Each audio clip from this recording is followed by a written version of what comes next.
Bonjour à tous, c'est Loser Killer Et Shadow. qui vous parle donc pour une nouvelle construction qui fera d'ailleurs aussi partie de notre série de vidéos intitulée Du centre de la Terre jusqu'aux confins de l'univers, série de vidéos consacrée à la construction d'anciens modèles Lego. Et donc justement aujourd'hui on va retourner en 1993 avec le sous-thème Lego Ice Planet 2002 et la référence 6834 Celestial Sled. Donc pour rappel effectivement Ice Planet 2002 c'est un sous-thème du thème général Lego Espace, voilà, tout simplement.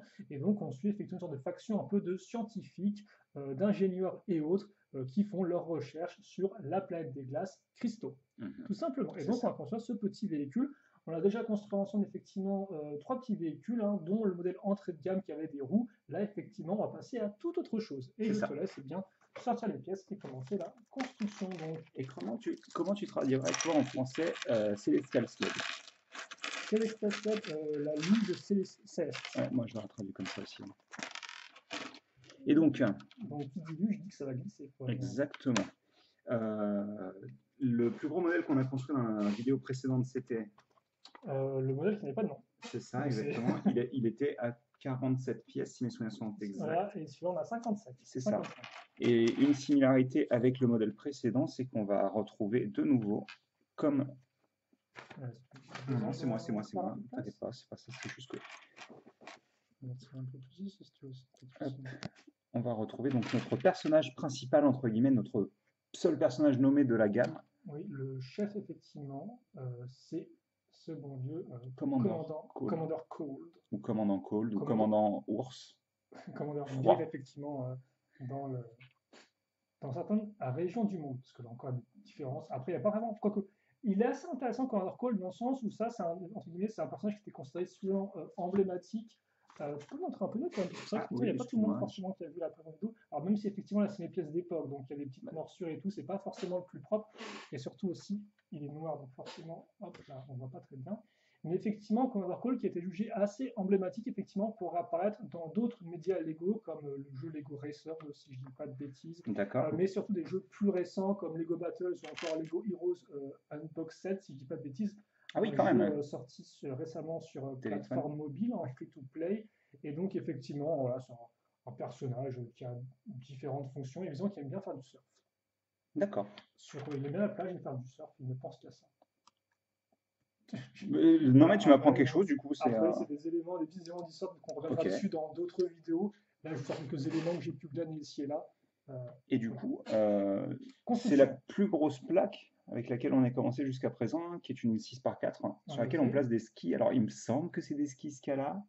C'est des skis Lego techniques, je dirais peut-être plus, non? Lego technique? Oui, parce que Scala, c'était pas encore en 93, non? Mais alors, du coup, ils utilisaient ça dans quoi? Bah, il y a eu toute une sous-gamme technique avec. Parce que je vous rappelle qu'à l'époque, dans Lego Technique, vous aviez aussi des figurines. Et donc, effectivement, eh bien, vous aviez un sous-thème de quelques modèles Lego Technique qui se passaient donc, dans le froid arctique. Et donc, il y avait justement cet accessoire de ski. D'accord. Voilà. Je ne savais pas du tout. Il faudrait que je me renseigne sur les vieux modèles. Après, peut-être qu'il est aussi apparu. Enfin, en tout cas, moi, j'ai un modèle en tête d'une sorte un peu de petite station dans la neige, dans la montagne et tout, quoi. Il y a peut-être d'autres modèles ou pas, je ne suis plus entièrement sûr. En tout cas, effectivement, c'est plus technique. Mais c'est peut-être apparu après dans d'autres sets Lego System, comme c'est le cas effectivement ici. Et peut-être effectivement dans Lego Scala, qui était un thème, entre guillemets, un peu Lego. Maison de poupée. Un peu, ouais, maison de poupée et autres, où vous avez des figurines un peu différentes des figurines Lego habituelles. Un peu plus grandes. Donc plus grandes, plus articulées aussi. Oui, voilà. Un petit peu à la façon justement des figurines techniques. En effet, avec des formes plus douces. Ah oui, tout à fait. Alors, je ne vois pas l'autre clip. Par contre, est-ce que...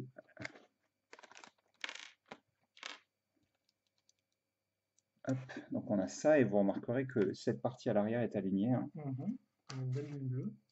On va prendre cette grande pièce qui n'est plus produite, je crois, à ce jour. Ouais. Et donc, c'est une bonne vieille pièce avec des côtés en biais, mais où tu n'as pas des trous pour les tenons. C'est ça, ouais. Oui, absolument. Tu ne peux pas l'accrocher sur d'autres plaques, en fait, entre guillemets, d'autres grandes plaques. Parce que maintenant, en effet, les pièces de ce style-là sont faites de telle sorte à ce que là, en fait, vous ayez des espaces, en effet, pour laisser passer les tenons qui se placeraient là sur une plaque classique, en fait. Par contre, ce qui est assez intéressant, c'est que cette pièce-là a deux versions différentes déjà à l'époque. Ah ouais?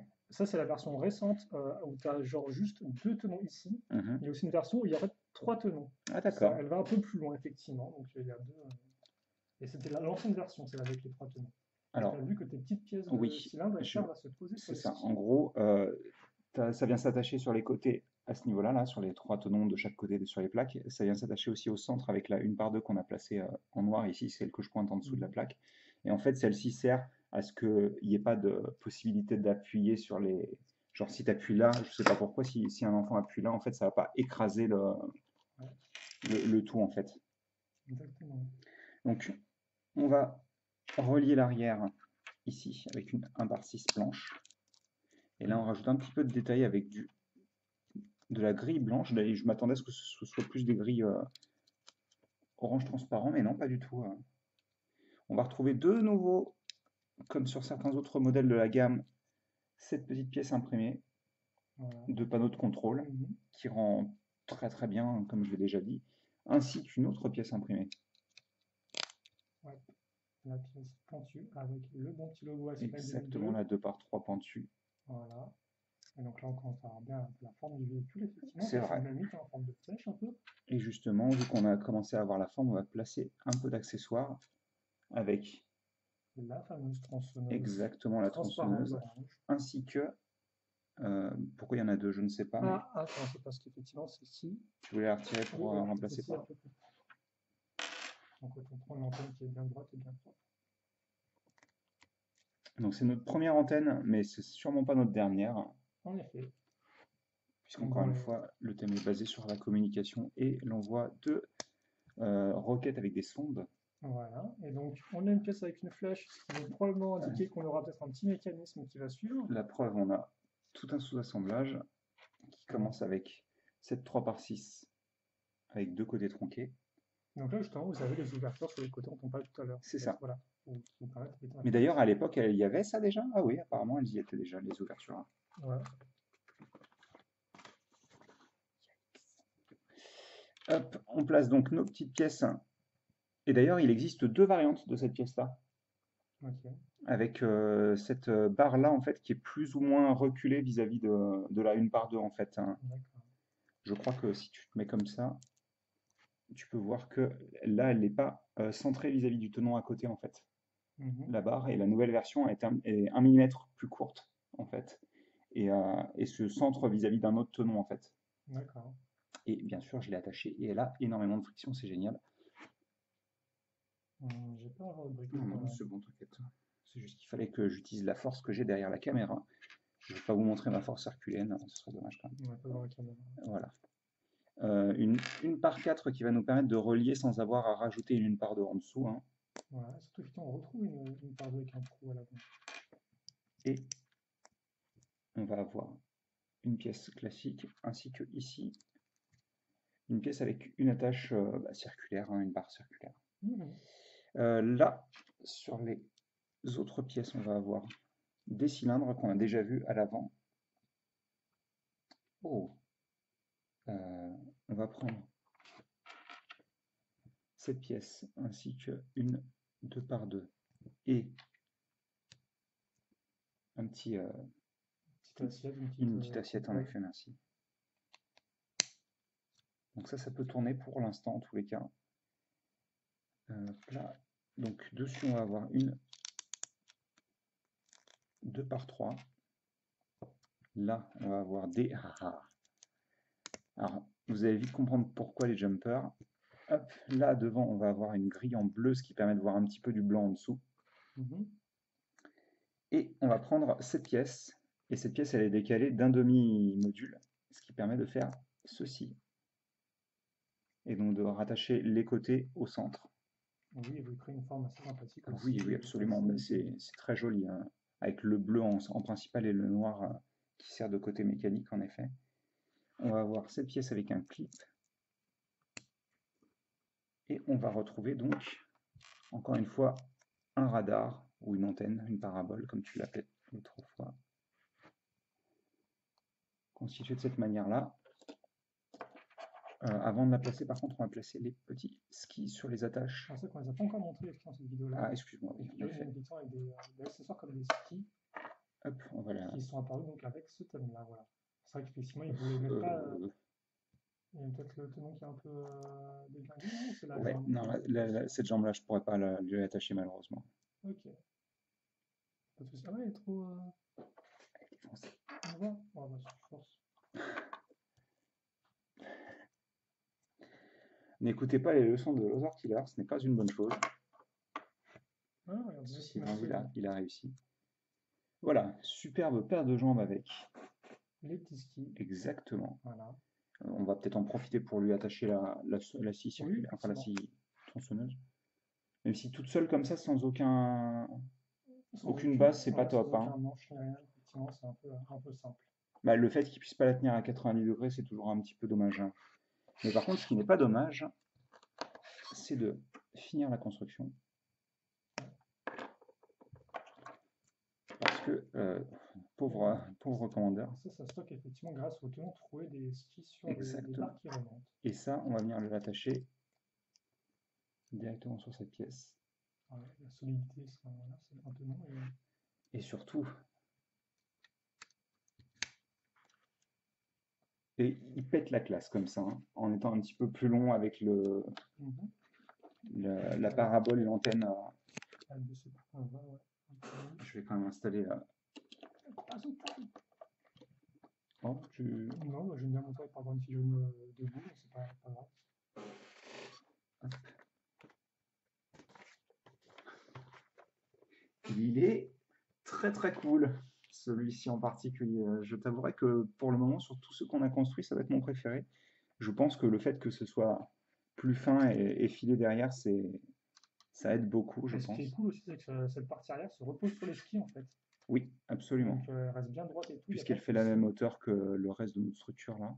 Et donc effectivement, comme on avait pu le voir avec l'un des modèles qu'on avait vu dans la première vidéo ensemble, eh bien c'est effectivement un petit module aussi qui se détache. Exactement. Ça, c'est un des éléments qu'on retrouve effectivement sur le thème, sur pas mal de ces modèles. Et donc là, c'est à nouveau le cas. Bien sûr, c'est pas Ice Planet qui a introduit ce système de vaisseaux 2 en 1 et autres, hein. Ça, on l'avait peut-être dès même les premiers Set Space. Oui, des Space, on en a vu qu'il y avait un peu ce genre de choses. Et puis même, on retrouve cette fonctionnalité avec d'autres sous-thèmes Space et autres, voilà. Mais effectivement, celui-ci continue cette idée-là avec cette fois-ci eh bien, ce concept de petits modules effectivement d'études et autres, paraboles.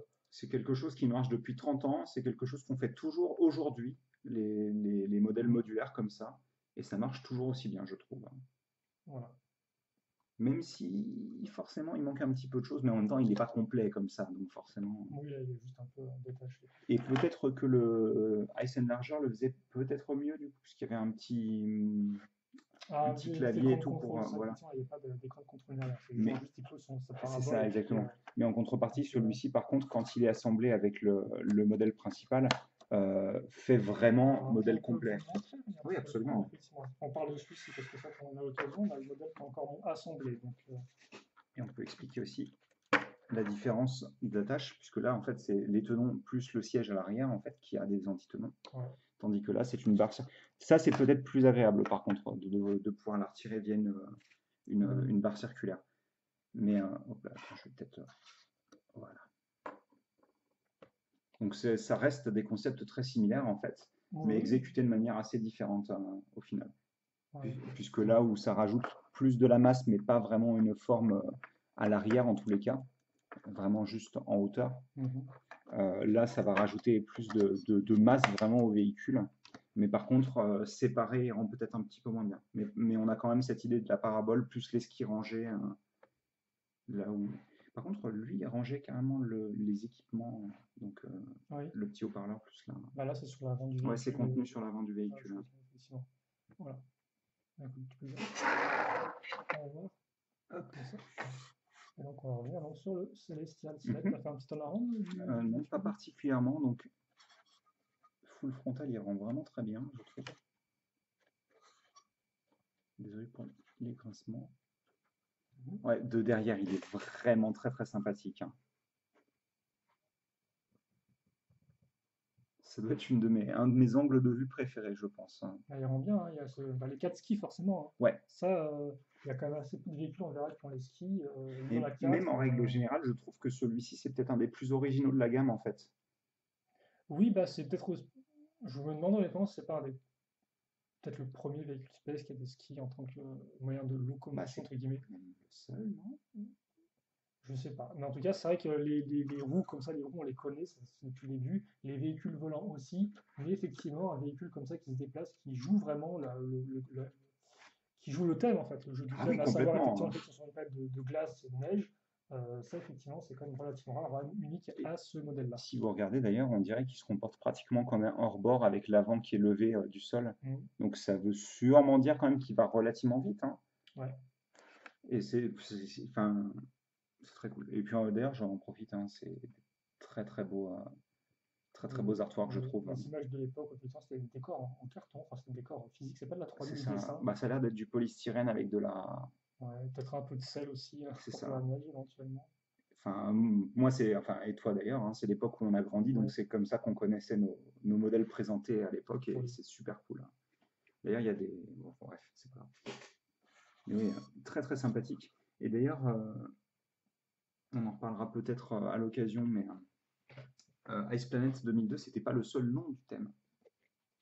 Ça peut aussi. Il y avait, Ice Galaxy il y 2002 avait, sur ouais, un modèle en il y avait particulier. une boîte qu'on a trouvée qui écrit Ice Alors, Galaxy c'est même 2002 pas une dessus. boîte, je crois, c'est juste des instructions, si mes souvenirs sont bons.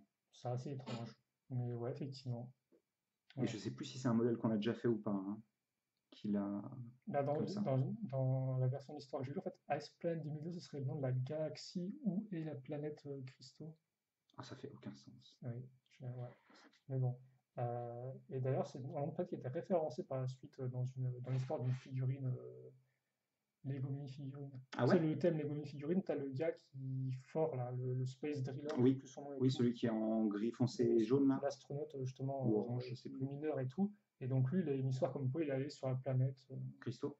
la planète IP 2002, je sais plus. En tout cas, il y a une D'accord. référence à Ice Ok. Planet liée à ça. Mais bon, là, on s'éloigne un peu Oui, c'est vrai, c'est vrai. du modèle, qui était donc le Celestial Sled, et qu'on a assemblé devant vos yeux. Donc, si vous avez des questions sur ce modèle, n'hésitez pas à nous en faire part, hein. On lira ça avec grand plaisir, Mhm. comme d'habitude, et on y répondra si besoin est. Et puis, bah, écoutez, on se donne rendez-vous très prochainement pour de nouvelles constructions sur le thème de Ice Planet 2002. Mhm. Voilà. Bah, passez une bonne journée, une soirée, ce que vous voulez, et à la prochaine. Salut à tous. Salut.